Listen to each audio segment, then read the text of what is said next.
सुबह के करीब 5:30 बजे थे।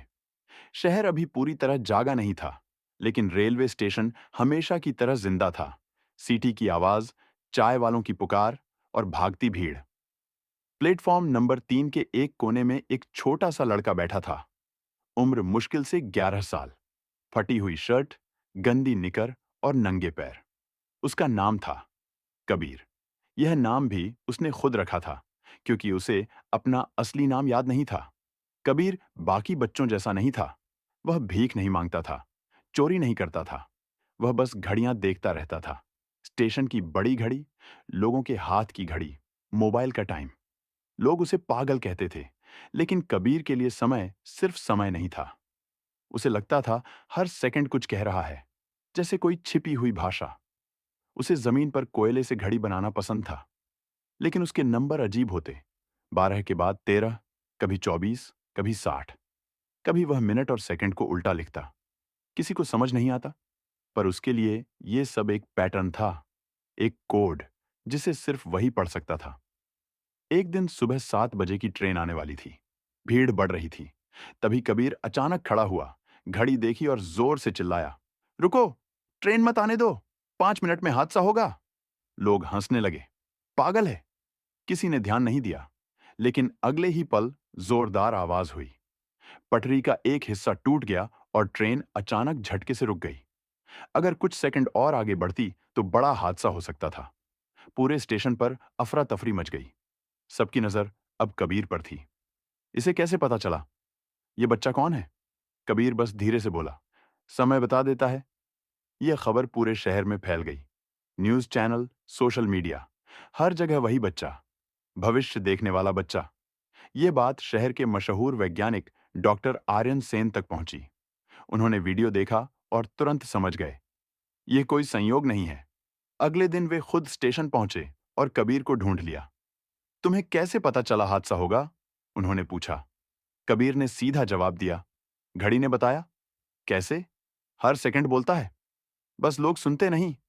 डॉक्टर सेन समझ गए, यह बच्चा खास है। वे उसे अपने लैब ले गए। लैब में पहली बार कबीर ने इतनी मशीनें देखीं, बड़ी screen, computer, digital time system. उसकी आंखें चमक उठीं। डॉक्टर सेन ने टेस्ट लिया। उन्होंने स्क्रीन पर दुनिया के सबसे मुश्किल टाइम पैटर्न दिखाए, लेकिन कबीर उन्हें देखते ही जवाब देता गया, हर बार सही। डॉक्टर सेन हैरान रह गए। यह असंभव है। उस रात कबीर लैब में अकेला था। वह एक डिजिटल घड़ी को घूर रहा था। अचानक उसके हाथ खुद चलने लगे। उसने कंप्यूटर पर तेजी से कुछ टाइप करना शुरू किया। कुछ ही मिनटों में स्क्रीन पर एक मैसेज आया, ग्लोबल सिस्टम फेलियर इन 2:13:45। अगले दिन पूरी दुनिया में अलर्ट जारी हो गया। एक सैटेलाइट सिस्टम फेल होने वाला था, उसी समय पर जो कबीर ने बताया था। अब यह सिर्फ एक बच्चा नहीं रहा था, यह एक रहस्य बन चुका था। डॉक्टर सैन को शक हुआ। उन्होंने कबीर का डीएनए टेस्ट कराया। 3 दिन बाद रिपोर्ट आई।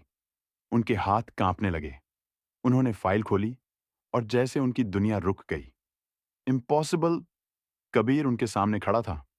क्या हुआ? डॉक्टर सेन ने धीरे से कहा, तुम इंसान नहीं हो।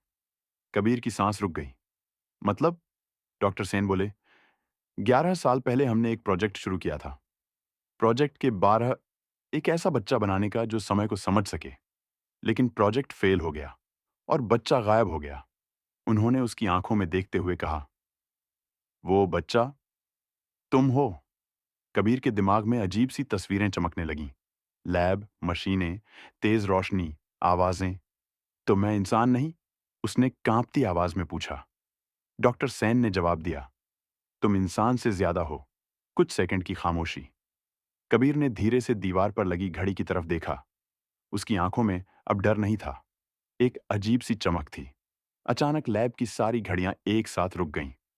डॉक्टर सेन घबरा गए। ये ये क्या हो रहा है?